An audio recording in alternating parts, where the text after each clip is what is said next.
Hey guys, Jeff Ryan here, just having some fun with the slot cars. I had the El Camino on the track. I love the El Camino. I got that one at a very, very good deal. It didn't have the chassis with it, but in the description it said it had some scratches on it and whatnot. Well, that we used, I mean, that thing came out really good. It came out real nice. I do have a couple of projects on the bench for us this weekend. Riviera, that's been here for a little bit. I'm going to give another go at giving it a candy paint, and I've got some paint on the way. It should be here later on today, so we're going to give it another shot at doing that one candy. And here's an interesting one, the bug here. I got it online, and let me do this just for fun. I'm going to show you everything that transpired. Just a second. All right, very good. Here's what I'm talking about. I first saw this bug online and on eBay, and I said, okay, I get it's a VW Volkswagen. I like the green. Doesn't look like it's in too bad of shape, does it? It really doesn't. And then I did notice this in the front end there. You see, like there's a little, like a chip out or something like that. And I'm thinking, big deal. If that's the only thing wrong with it, that's fine. That's fine. That's absolutely fine. And I went through the other pictures. Looks good. Look at the back. It's got a screw force, the screw post there. Looking at the wheel wells, everything looks good. What do we got? The last picture here. The back is a little fuzzy, but the window post looks like it's pretty much there. So I'm satisfied with it. And when I first got into the auction, it was around 16 bucks, and I got it for 26. And I wasn't fretting with that because why? I like the ones that don't have any accents on it. Even if there's a little chip out of the front there, big deal. I still love the ones that don't have any accents on it. Okay, so I win the auction. I win this bugger. And the gentleman, and what is his name? Retro Racer. Yeah, there it is. Retro Racer 87. He sees that I won it for 26 bucks.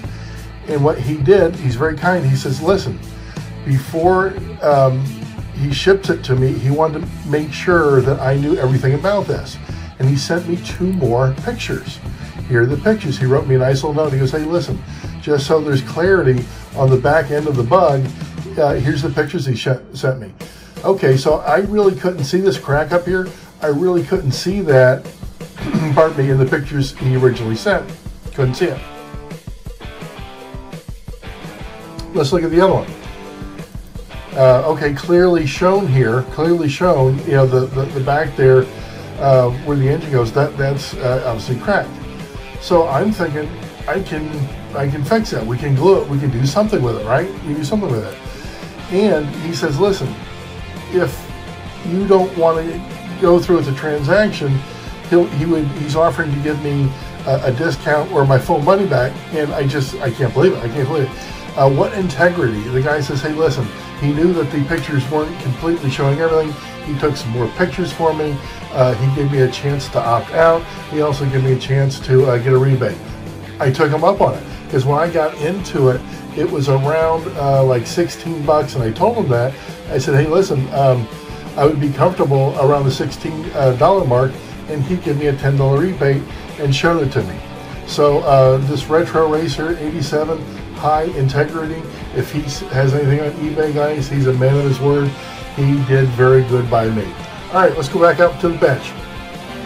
All right, so hey, listen, that's part of the story about the bug. There's some other things going on. I tell you what I'm going to do. I'm going to mount the camera here. I'm going to show you what I'm talking about. There's a couple other things going on with the bug. Boy, this is a really kind of a neat piece. It's a unique piece. Let's address one thing at a time. There's a couple really cool things going on here. When I first saw the auction, you could see that there was a little bit of a chip out, like it said, and all that stuff. Well, it's not a chip, guys. It's not a chip. I've done so many molds. What this is not a piece missing. This is when they did the injection mold and the material didn't get here to completely fill out the mold. When you bend or chip some off of this plastic, you'll see evidence that happened. There's no evidence whatsoever that happened.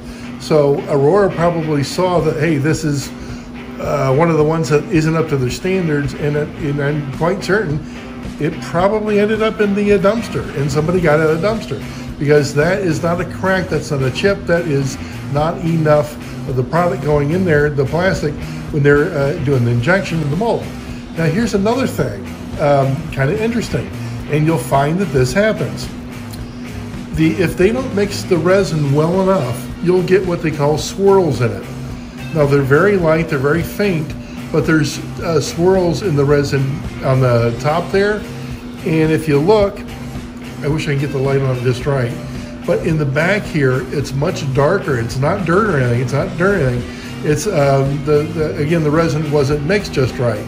And there is some on the other side here. You can tell that it's like right through here, a little bit darker. You really got to look at it, but it's that happens. I had a tow truck.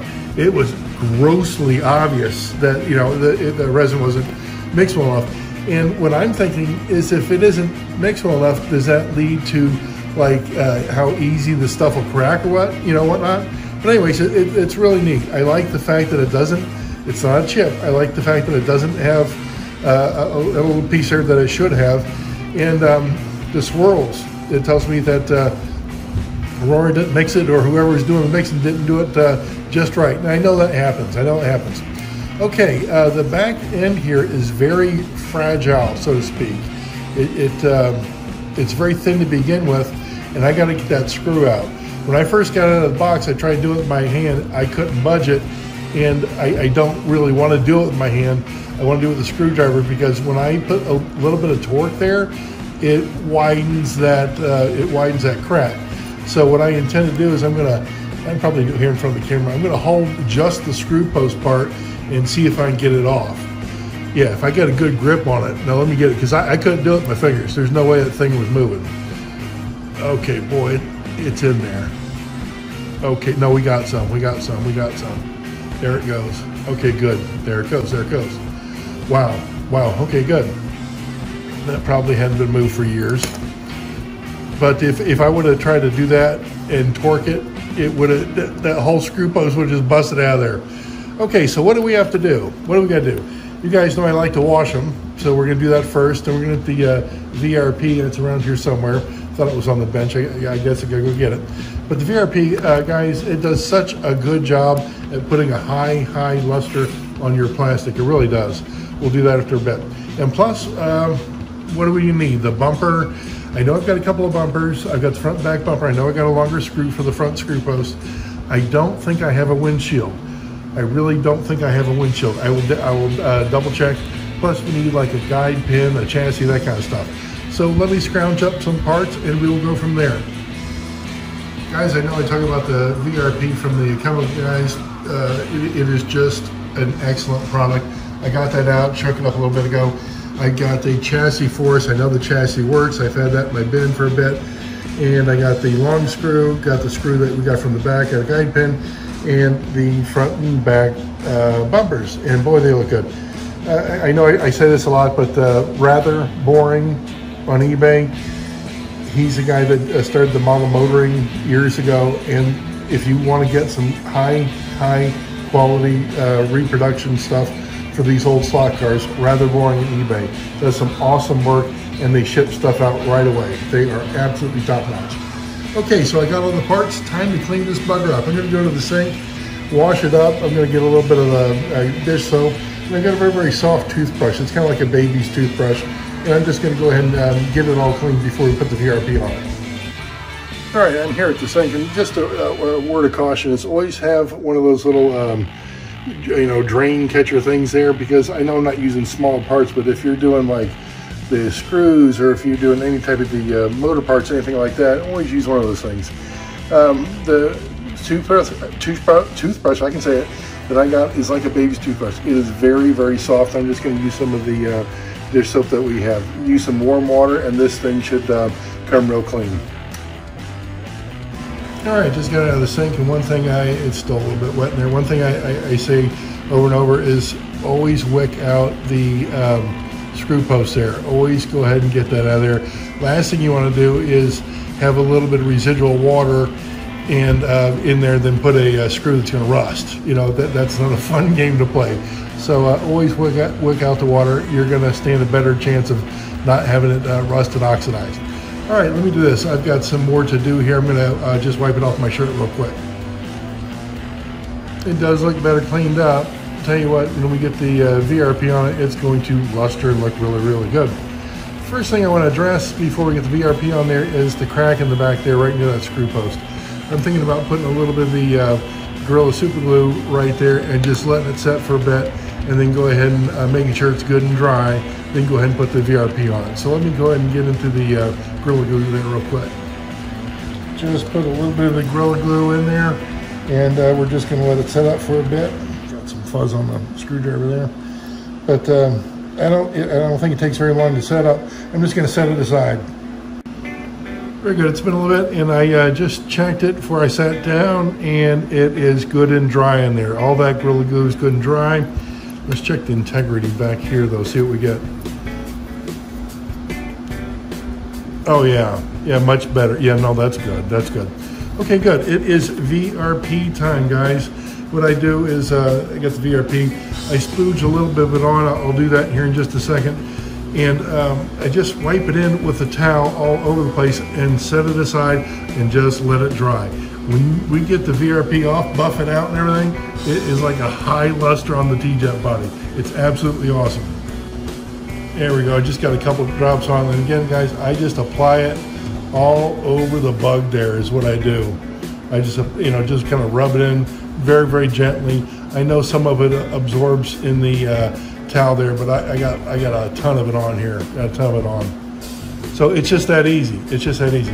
Now, what's interesting about this stuff is you see how it's kind of caked on there everywhere. After a few minutes, it won't look like that. It'll like self-level. By the time it's done doing that, you can wipe it off. It's been there plenty of time. Okay, so once again, time to let things dry. All right, the VRP's been on there long enough. What I'm going to do is get a little bit of a towel and get the residual off. I'm going to buff it out with my shirt real quick. All right, guys, time to put on the shades. This thing has a high luster to it. Look at that. Look at that. You can see the light in the reflection. Isn't that something? Look at what that VRP does. That is just absolutely amazing stuff, isn't it? I mean, all around, all around. And look at that trunk the trunk. That's actually the hood on Volkswagens, isn't it? This is the trunk. This is the trunk. That came out absolutely wonderful. Fantastic. That stuff is so darn good. Wow, amazing. Okay, good. I was just trying to think what we should be doing next. And the chassis I have here, I know it runs. I've had it for quite a while, but it hasn't been oiled, so I'm just going to go ahead and oil it where you normally would. Guys, if the T-Jets ever squeal, and I was asked this probably about 2 months ago, this is it right there. That little engine post that comes through the bottom of the chassis there, that is the classic sound. Like when they start squealing down, a little drop of oil, that will handle it. But what I like doing, since I have the chassis ready to go, is everywhere, like the back axle, the crown gear, a little bit more in there, the front axle, the gears on top. I'm going to go ahead and oil everything that you should be. Like when I put the chassis together, I usually oil then. So I'm going to oil all the spots I do, but now the chassis is together, I'm going to try to get to it best I can. Just got it oiled up, touch it to the transformer. It sounds wonderful. Now the bugs, they're long wheelbases, if I remember. I think they are. This is a long wheelbase here. All right, time for some reassembly. I just started putting the back bumper on, and the only caution is just put it in a little ways because you want the chassis to be underneath that bumper a little bit there. So just put it in a little ways. Don't fully tighten it down. I have made that mistake in the past. Well, I just got the chassis out with the bumpers and everything. Doesn't that look nice? Doesn't that look nice? Man, I know we got a little bit of a defect there, but that's almost like I want to show that bugger off. It's like, hey, this should have never made it into our hands yet. I'm holding it 60 years later. Pretty neat piece. What time is it? Time to put it on the track, guys. Let me go ahead and reposition it. Sorry, fumbled the camera there, guys. Just a second. Let's get this bugger on the track. It is track time. Very good. See what we got, guys? Oh yeah, we have a green, no accent bug going around the track, looking good, looking real good. What are we missing? We are missing the glass. That's the only thing we're missing there. Other than that, boy, that came out real good, didn't it? absolutely wonderful. That looks beautiful. Look at the shine on that thing. And there you go, you can see the swirls on the top there. It's kind of neat when you find them like that. That's kind of neat. Okay, I think the paint will be here later this afternoon for the Riviera. If it does come in this afternoon, I will be doing more to this video. If it doesn't come in this afternoon, you're gonna see the end of the video right now. All right, guys, if this is the end of the video, I hope you enjoyed it. Please like, subscribe, share my stuff, guys. I'm trying to get as many viewers as possible, so please help me out when you get a second. All right, guys, very good. Have fun.